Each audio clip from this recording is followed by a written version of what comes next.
Hello friends, welcome to ASP.NET tutorial. In this video, let's explore session state by tracking the shopping cart of products. So here if you see, user will enter a product name, then they will click submit. Right? Once they click submit, the request goes to web server. We can call that as a first request.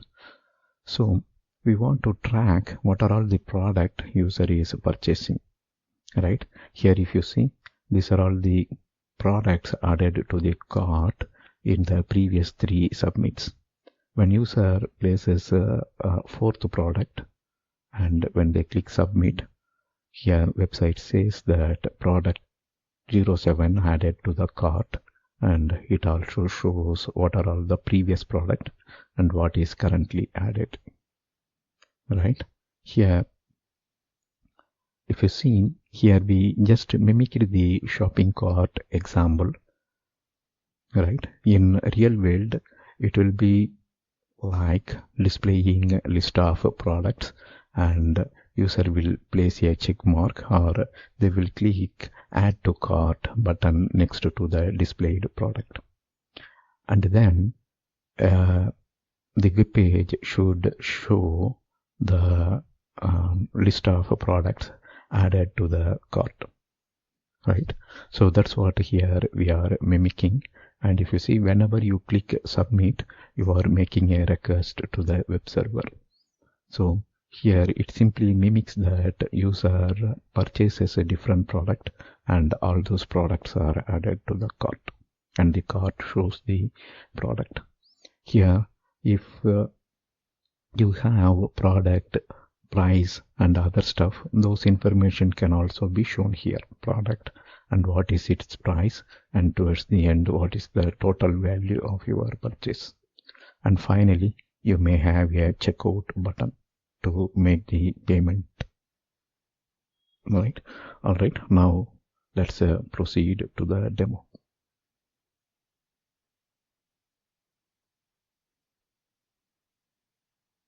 Let's go to the demo. Alright, now we are in Visual Studio. Let's open a new project.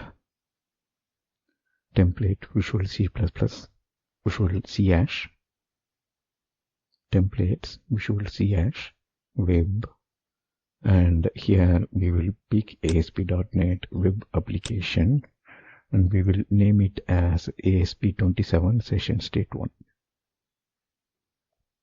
Click OK here. Choose empty template, click OK.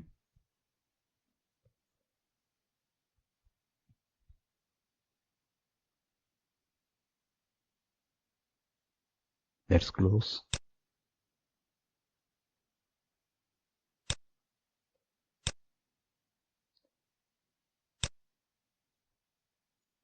Now we will create a web page.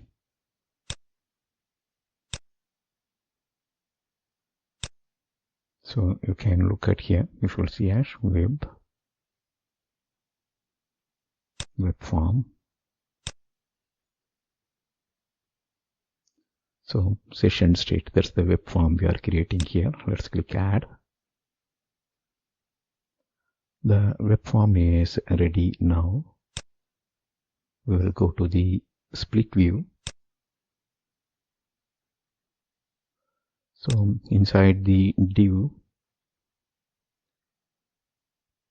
first we are adding a ASP label and then a ASP text box.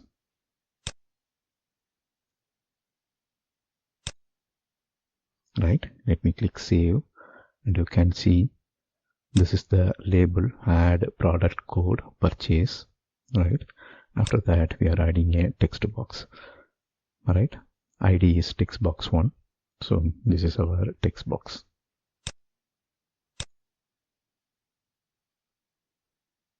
Next we add few more controls here. Right? We added a button, then a label, after that one more label. Let's save this and see the controls that was added. So we added a button. So this is ASP button ID. We are accepting the default ID, and the text we provided as a submit, right? So here on click, since I'm copy pasting,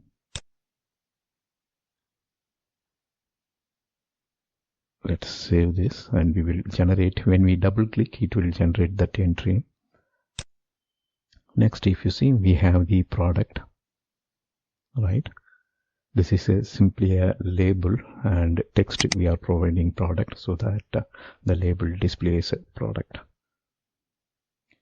Then we have a list of product static label,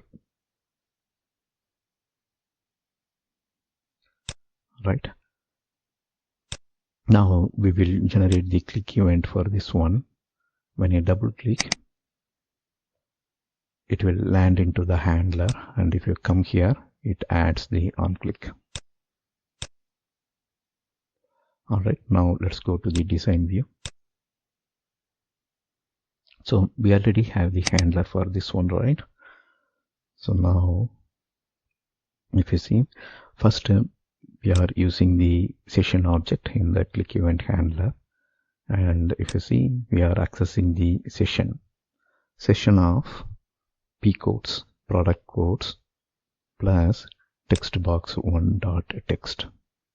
So whatever is entered in this text box, we are adding that to the session object. Here session is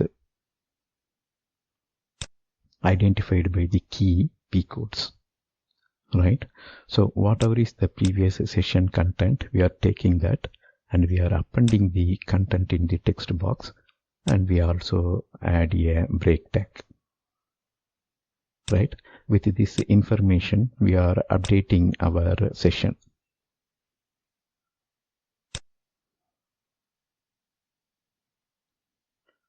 So after storing the session information, we are updating the LBL product text. So this is the LBL product text, right? LBL product. So LBL product text property we are accessing. Then we are stating that product, the content of the text box 1, which is typed by the user, product, the submitted value added to the cart. We are just displaying that message.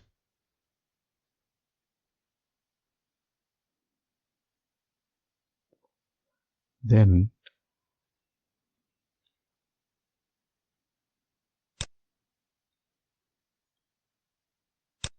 show updated card status. So we have one more label here, right? LBL products.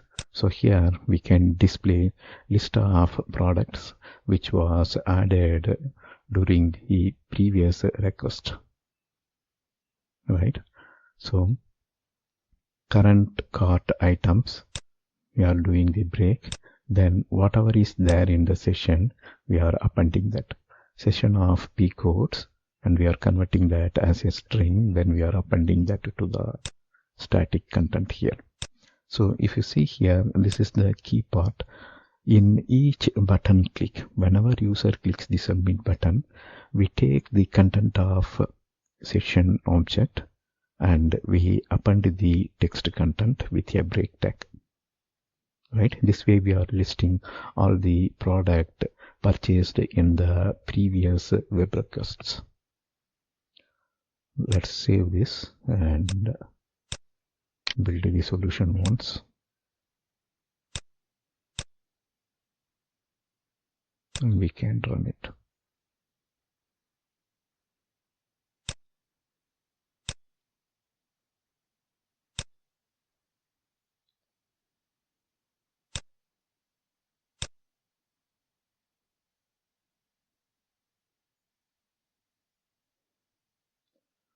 So let's say that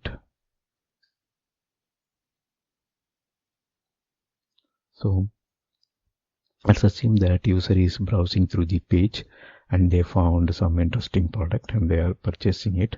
When they click submit, you can see product 1 added to the cart, and the current cart item shows product 01.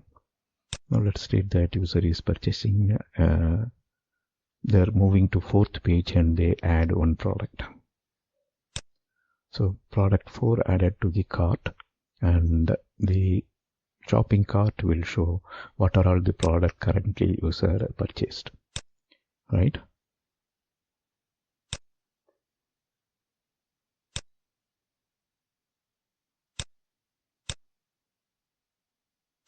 Let's add one more product.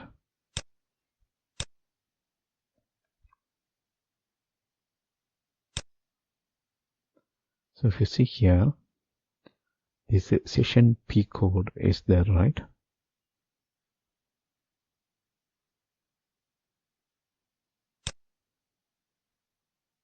So here in the immediate window, I am typing session of P codes.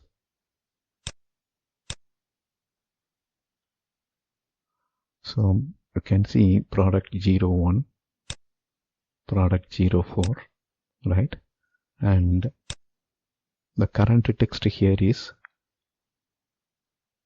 product 07. Now it will get added and the session will be updated, right? Now when I query this again,